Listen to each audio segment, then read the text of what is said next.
I've been really intrigued by ChatGPT in programming and specifically in all the help it's giving me for doing things like Bootstrap coding and React coding. But one thing that I've learned is that you really can't count on it to do the right thing.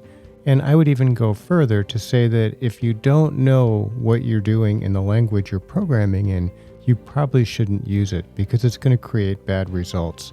This is a perfect example of what I mean by that. I basically told it, in React, create a component that iterates over this cookie array, oatmeal, chocolate chip, and sugar. And I expected, it would recognize that they're unique. It would create a nice mapping component. It would use the key as the name, but it didn't quite do that. So the first answer was it kind of went into more detail than I wanted, but that's okay. It told me how to create the app, and then it wrote the app. And notice what it did. It used the index as the key, which is completely wrong. You should not use the index for a key. That's just bad practice. So I said, surprised you used index as the key. And then it dutifully said, you're right. Using the index as the key is generally not recommended, as it can lead to issues with component re-rendering, state management, especially when adding or removing items from a list. Well, that's absolutely true. And so then it says what does it do? Better ensure each item has a unique identifier. You can use a combination. Well, that actually doesn't help at all. That doesn't solve the problem in the same way the first one didn't. It just creates something based on the index.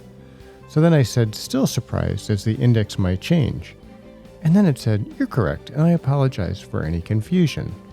And then it goes on, and then it suggests using UUID, which is just as wrong because UUID is going to change every time it re-renders.